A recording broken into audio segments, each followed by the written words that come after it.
જય માતાજી મિત્રો, જય દાદા દ્વારકાથી, જય માં ભવાની. કેમ છો બધા? મજામાં ને મિત્રો? આજનો દિવસ એટલે ખૂબ પવિત્ર દિવસ, શુભ દિવસ, જે જૈન ધર્મના 24મા અને અંતિમ તીર્થકર ભગવાન મહાવીર સ્વામીની જન્મ જયંતિ છે. ચૈત્ર સુદ શુક્લ પક્ષમાં ત્રયોદશીનો દિવસ એટલે જન્મ જયંતિ દિવસ. મિત્રો, આજના દિવસે ભગવાન મહાવીર સ્વામીના ચરણોમાં હું વંદન કરું છું અને સર્વત્ર ધર્મ, જૈન ધર્મને અનુસરતા મારા જૈન ધર્મના ભાઈઓ અને બહેનોને હૃદયથી નમસ્કાર કરું છું. મિત્રો, આજનો દિવસ એટલે ખૂબ પવિત્ર દિવસ કે જેમણે નાની વયથી જે ભગવાન તરફ માણસ કઈ રીતે વળે અને આધ્યાત્મિક જીવન કેવું હોય, આ માટે ખૂબ તપસ્યા કરી. ભગવાનનો જન્મ એક રાજવી પરિવારની અંદર થયો હતો અને ભગવાન નાની વયથી પોતે એટલી કઠોર તપસ્યા કરી કે જેને મહાન કાર્ય કર્યું એમ. અને જૈન ધર્મની અંદર પોતે નાની વયે દીક્ષા ગ્રહણ કરી. સુખ સંપત્તિ અને હું તમને વાત મિત્રો કરું તો જે રજવાડાની અંદર જન્મેલું હોય બાળક અને રજવાડાની અંદર કોઈ પણ ખામી ન હોય, રજવાડાની અંદર સુખ સંપત્તિ શાંતિ. હવે બાળક અવસ્થા એટલે એમાં તો દુઃખ શું હોય એ તો ખબર જ ન હોય એમ. આવી ઉંમરની અંદર જેણે કઠોર તપસ્યા કરી અને મહાવીરનું બિરુદ જેણે ગ્રહણ થયું, જેને મળ્યું, આવા આપણા મહાવીર સ્વામીનો આજે જન્મદિવસ, અને એટલે આપણે એને જન્મ જયંતિ તરીકે ઉજવીએ છીએ. મિત્રો, મહાવીર સ્વામીનો ઉદ્દેશ્ય એક જ હતો: હિંસક ન બનો અને જીવો અને જીવવા દો. પ્રત્યેક સૃષ્ટિની અંદર જીવ માત્ર ઉપર દયા રાખો. માનવીય જીવન કઈ રીતે ખીલે, આધ્યાત્મિક કઈ રીતે બને અને માનવ ભગવાન તરફ કઈ રીતે વળે, આવો ઉદ્દેશ્યથી કોઈનું જો જીવન ખીલું હોય અને સૌનું ખીલાયું હોય તો એ મહાવીર સ્વામી છે. મહાવીર સ્વામી મિત્રો જીવનની અંદર પોતે પોતાના જીવનની અંદર જે અનુકરણ કર્યું, ધર્મનું અનુકરણ કર્યું અને માનવીય ભગવાનમય બને એ માટે જે સંઘર્ષ કર્યા, એ સર્વત્ર માનવ જાત માટે, જૈન ધર્મ માટે નહીં પણ માનવ જાત માટે, માનવ સુખી થાય, માનવ ભગવાન તરફ વળે, એ હેતુસર જ કર્યા છે.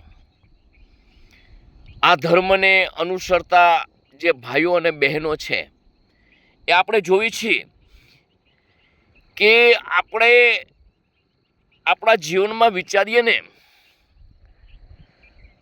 તો જે આ ધર્મને અનુસરતા જે ભાઈઓ છે એ સર્વત્ર પ્રત્યે દયાની ભાવનાથી જીવતા રહેલા છે, સર્વ પ્રત્યે દયા રાખી છે. માનવ સુખી કઈ રીતે થાય એવું ભગવાન જે ઈચ્છતા એવું જ આ લોકો ઈચ્છે છે. મિત્રો, આગળની વાત તમને કરીએ ને તો આ દેશની અંદર આ ધર્મ ઊંચો, આ ધર્મ નીચો, આવા ઘણા તમે જુઓ ને એવું થયું છે. પણ આવું કોઈ દી જૈનોએ નથી કર્યું, જૈન ભાઈઓએ નથી કર્યું એમ. આ જે ધર્મ અનુસરી રહેલા જે આપણા જૈન ભાઈઓ છે ને એને મિત્રો આપણે વાત કરીએ ને તો આગળથી પણ રાજા રજવાડા વખતથી આ એ દેશ માટે અમૂલ્ય ફાળો આપ્યો છે. દેશ માટે જે કર્યું છે ને એ હું ને તમે કદાપી ન કરી શકીએ. મિત્રો, જ્યારે યૌવનોએ આ દેશ ઉપર ચડાઈઓ કરી છે આપણા પ્રાંત, આપણો દેશ જ્યારે ખતરામાં હોય એ વખતે રાજાશાહીની અંદર પણ એવા દાખલાઓ છે કે યુદ્ધ એમનેમ નથી લડાતું, વિજય એમનેમ નથી મેળવાતો. લશ્કર જોઈ, હથિયાર જોઈ, સંપત્તિ જોઈ. કારણ એના માટે સંપત્તિ જોઈ. કેમ કે ઉદર પોષણથી માંડીને લડાયક શક્તિ સુધીના હથિયારો સુધીનું કોઈએ જો મહાન યોગ્યદાન આપ્યું હોય તો આ જૈનો છે. મિત્રો, રાજા રજવાડાની અંદર આપણે વાત કરીએ ને તો જ્યારે જ્યારે રાજાઓને જરૂર પડી છે ને ત્યારે આ લોકો આવી અને પડખે ઊભા રહ્યા છે. બુદ્ધિ અને વિત્ત શક્તિ નો કોઈ પ્રેરક દાતા હોય તો મહારાણા પ્રતાપ વખતે તમે જોવો તો ભામાશા છે. એમ જુદા જુદા રજવાડીની અંદર જુદા જુદા નામ ધરાવતા આ જૈન ભાઈઓએ આ દેશ માટે ઘણું કર્યું છે. કારણ કરી કોણ શકે કે જેનામાં વિચાર શક્તિ ઊંચી હોય. આપણે જોઈએ છીએ મિત્રો કે દીક્ષા ગ્રહણ કરે છે ને એટલે આપણે કેમ સાધુ બને એમ એ ધર્મને અનુસરવા, ધર્મમય બની જવું અને માનવ જાત માટે જીવન ઘસી નાખવું, ધર્મ માટે ભગવાનનો ઉદ્દેશ જે છે એ સમજાવો. આવું જીવન જ્યારે એનામાં વૈરાગ્ય લાગી જાય ને ત્યારે દીક્ષા ગ્રહણ કરે છે. આ દીક્ષા ગ્રહણ કરે છે ને એમાં મોટી જબરજસ્ત તાકાત હોય છે. કારણ કે આ સંસારથી, કામ ક્રોધથી, લોભથી કે કોઈ અન્ય જરૂરિયાતની મંદીથી આ લોકો દીક્ષા ગ્રહણ કરતા નથી. અખૂટ વૈભવ હોય છે એના પાસે, કરોડો અરબો ખરબોના માલિકો હોય છે અને સર્વત્ર સંપત્તિ દાનમાં અર્પણ કરી અને જ્યારે ભગવાનમય જીવન બનાવે છે ને દીક્ષા ગ્રહણ કરે છે ને એ કોઈ નાની સૂની વાત નથી. એમ આપણે કેમ આ બાવા બને એટલે આપણે બાવા એટલે એક વાત સમજજો કે આપણે એવું નથી સમજવાનું કે આ વનરાજસિંહ શું કહેવા માંગે છે કે મંદી હોય અને કંઈ તકલીફ હોય તો આપણે ઉદાહરણ આપીએ કે હારા બાવો થઈ જાને, એ બાવો જ થાય, એ સાધુ ન થાય. તમારી જરૂરિયાત પૂરત થતી નથી અને તમે સંસારથી કંટાળીને જાઓ ને એ સાધુ ન બની શકે. પણ જેને કંઈ કમી નથી અને જે સાધુ બને છે ને એની કિંમત છે. આ દીક્ષા લે ને એની કિંમત છે.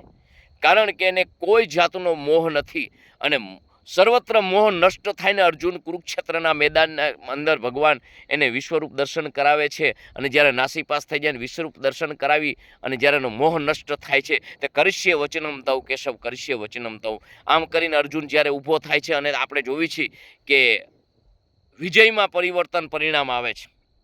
એનું કારણ એનો મોહ નષ્ટ થઈ ગયો હોય છે. એમ જ્યારે દીક્ષા ગ્રહણ કરનાર જે છે ને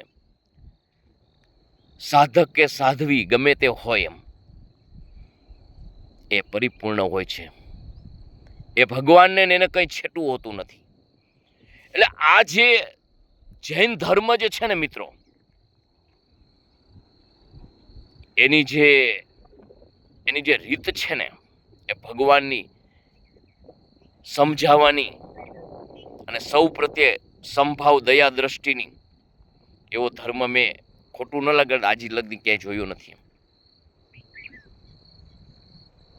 પૈસા માટે માણસ સર્વત્ર કરે છે, પૈસાને પ્રાધાન્ય આપે છે, પણ જીવનને પ્રાધાન્ય આપવાનું કોઈ જો જીવનમાં હોય ને પૈસાથી વિશેષ સમજવાળું હોય ને તો આ જૈન ધર્મને અનુસરતા ભાઈઓ છે.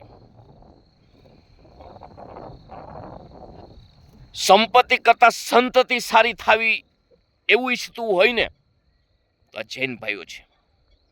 ભલે કોઈ મારા ભાઈ હોય ને ખોટું લાગે તો માફ કરજો, પરંતુ જ્યારે કંઈ પણ દેશને જરૂરિયાત પડી છે ને ત્યારે આ લોકો ઉભા રહ્યા છે. અને જન્મ જયંતિ કેની ઉજવાય? જે જીવિત હોય એની. જીવિત હોવું એટલે શું કે જેના વિચારો જે છે ને એ બાળાવસ્થામાંથી યૌવન અને યૌવન રહે ને એ આજે આપણે જોવી છે. કારણ કે એનો ધર્મ જે છે એ ધર્મ એટલો જબરજસ્ત હોય છે, એની એટલી પવિત્રતા હોય છે. ત્યાં દાન પેટી હોતી નથી. હું વિરોધ નથી કરતો, માફ કરજો, પરંતુ મિત્રો જે જીવનમાં લક્ષ્ય છે ભગવાનને મેળવવાનું, જ્યાં ભગવાનને મેળવવાનું લક્ષ્ય છે, જે ભગવાન મારી નજીક છે, આવું માધ્યમ હોય ત્યાં સંપત્તિની શું જરૂર છે? એવું તમને જૈન દેરાસરની અંદર તમને જોવા મળશે. જાજો કરજો દર્શન ભગવાનના, કારણ દર્શન કરવા જોઈએ. આપણા માટે ઘણું ઘણું કર્યું છે આ લોકોએ, હજી કરે છે. જ્યારે જ્યારે દેશ માટે વિપત્તિ આવી છે ને, તે રાજા રજવાડાના જે ઇતિહાસ રહ્યા છે ને, એના પેટાળની અંદર આ છે. ખજાનચીની ચાવી હોય ને, રાજા રજવાડામાં સંપત્તિ ખજાનો હોય, એની ચાવી હોય ને, એ ચાવી આ લોકો પાસે રહેતી. કારણ કે રાજા છે ને રાજ ચલાવી શકે, દેશ ચલાવી શકે, લડી શકે, પણ બુદ્ધિ તો જૈન ચલાવી શકે, વાણીઓ જ ચલાવી શકે. આપણે કહીને કે આપણે ઓઠું છે કે ભેંસ જાળવી શકે કપાસિયા અને પૈસો જાળવી શકે વાણીઓ. પૈસો આપણે ન જાળવી શકે, એ બધા લોહીના સંસ્કાર હોય. એટલે આજનો પવિત્ર ખૂબ સારો દિવસ છે. સર્વત્ર આપણા જૈન ભાઈઓને મહાવીર જયંતીના ખૂબ ખૂબ નમસ્કાર કરીએ અને આપણે કહીએ કે ભગવાન મહાવીર સ્વામીને અમારા વતી પ્રાર્થના કરજો કે વિશ્વની અંદર શાંતિ જળવાઈ રહે, સર્વત્ર અહિંસક રહે, કોઈ હિંસા ન કરે, જીવ માત્ર પર દયા રાખે અને સૌ પ્રત્યે સરખો ભાવ રાખે, એવી આપણે સૌ જૈન ભાઈઓને ભગવાનને કહેવાની વાત કરીએ, એના ચરણોમાં વંદન કરીએ. જય માતાજી, જય દાદા દ્વારકાધીશ, જય મા ભવાની.